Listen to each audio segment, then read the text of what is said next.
Perkenalkan, nama saya Messi Novita Otepa.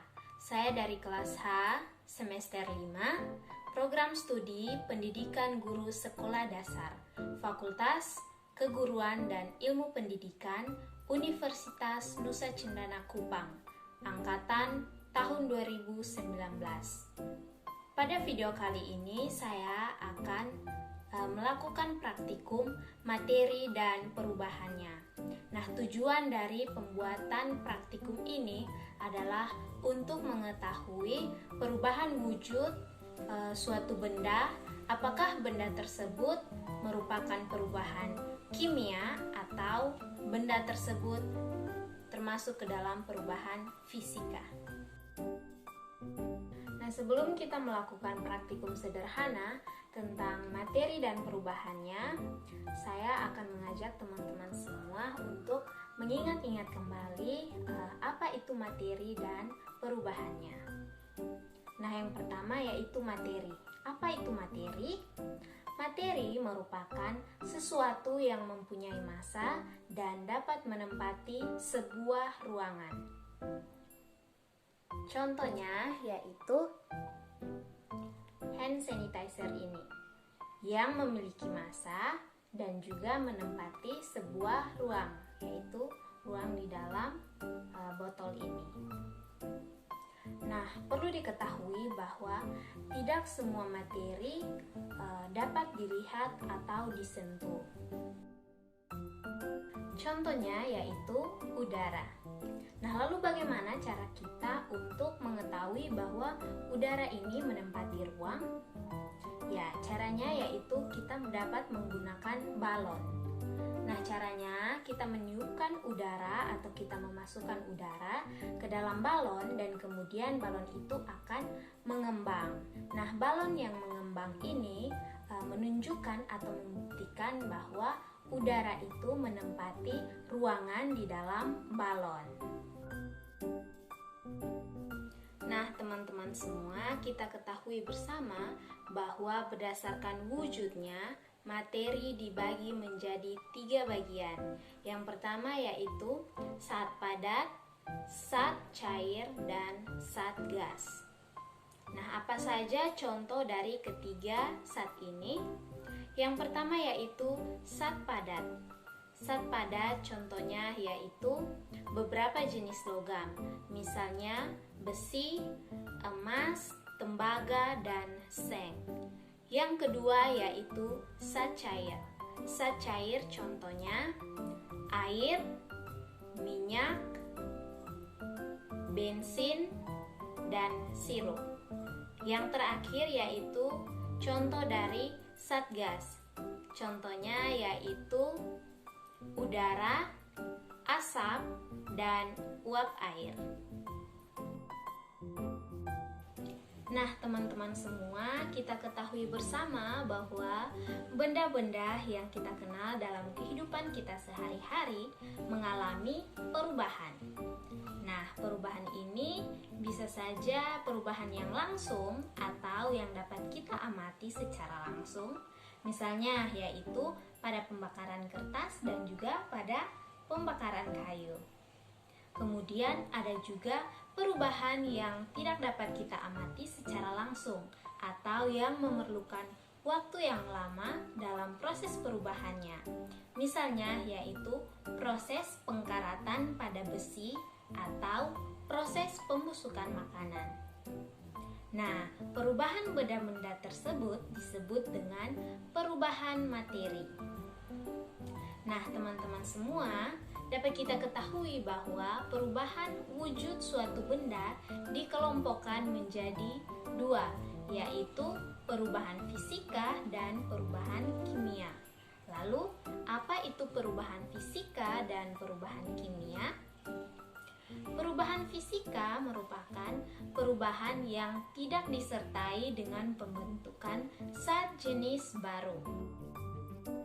Sedangkan perubahan kimia yaitu kebalikan dari perubahan fisika, yakni perubahan kimia yaitu perubahan materi yang disertai dengan pembentukan zat yang baru atau yang berbeda dari jenis zat yang sebelumnya. Nah, mudah ya untuk mengingatnya dan membedakan antara perubahan fisika dan perubahan kimia. Perubahan fisika yang tidak disertai dengan pembentukan zat baru, sedangkan perubahan kimia disertai dengan pembentukan zat yang baru. Nah, teman-teman semua, lalu bagaimana cara kita untuk mengelompokkan perubahan wujud suatu benda? Apakah perubahan tersebut termasuk ke dalam perubahan fisika atau termasuk ke dalam perubahan kimia?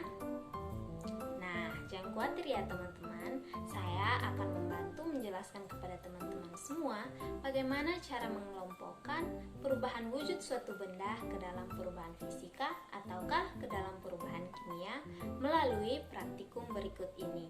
Untuk itu, simak baik-baik video ini ya. Nah, teman-teman, pada praktikum sederhana ini saya akan melakukan 2 percobaan. Nah, dari kedua percobaan ini kita akan menentukan mana yang termasuk ke dalam perubahan fisika dan mana yang termasuk ke dalam perubahan kimia. Nah, pada percobaan yang pertama ini saya akan melakukan pembakaran pada sebuah kertas. Nah, untuk itu alat dan bahan yang saya gunakan tentu saja saya membutuhkan sebuah kertas. Kemudian yang kedua saya membutuhkan korek api gas atau disebut dengan pemantik. Nah, langkah kerjanya yang pertama yaitu tentu saja kita akan menyiapkan alat dan bahan yaitu kertas dan pemantik. Kemudian saya akan menyalakan pemantik dan membakar kertas ini. Kemudian saya akan menunggu beberapa saat. Kemudian saya akan mengamati apa yang terjadi pada kertas ini. Apakah kertas ini menunjukkan ciri-ciri termasuk ke dalam perubahan fisika ataukah menunjukkan ciri-ciri termasuk ke dalam perubahan kimia. Nah, pada percobaan yang kedua saya akan melakukan pembakaran pada lilin. Nah, tentu saja dalam percobaan kedua ini saya membutuhkan alat dan bahan yang pertama yaitu lilin. Kemudian saya membutuhkan piring sebagai alasnya dan juga saya membutuhkan korek api gas atau pemantik untuk membakar lilinnya. Nah, langkah kerja dalam proses pembakaran pada lilin ini yang pertama tentu saja kita akan menyiapkan alat dan bahannya. Kemudian saya akan menyalakan lilin menggunakan pemantik. Dan kemudian saya akan miringkan lilin ini pada piring yang kita gunakan sebagai alas. Kemudian saya akan menunggu beberapa menit atau beberapa saat. Kemudian kita akan sama-sama mengamati apa yang terjadi pada lilin. Nah, dari proses pembakaran lilin ini kita akan mengetahui apakah proses pembakaran lilin ini termasuk ke dalam perubahan fisika ataukah termasuk ke dalam perubahan kimia. Praktikum percobaan 1. Kita siapkan kertas dan juga pemantik. Kemudian kita bakar kertas menggunakan pemantik. Usahakan agar semua kertas terbakar.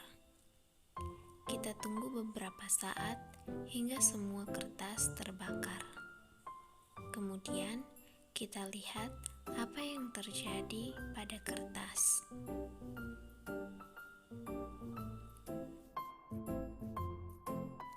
Nah, setelah beberapa saat kertas terbakar, kertas akan menghasilkan zat yang berbeda dari zat sebelumnya, yaitu menghasilkan abu. Nah, abu berbeda dengan kertas, sehingga dapat dikatakan bahwa pembakaran kertas ini menghasilkan zat jenis baru, yaitu abu, sehingga pembakaran kertas dikategorikan ke dalam perubahan kimia. Praktikum percobaan kedua. Siapkan piring, lilin, dan juga pemantik. Kemudian, nyalakan lilin menggunakan pemantik.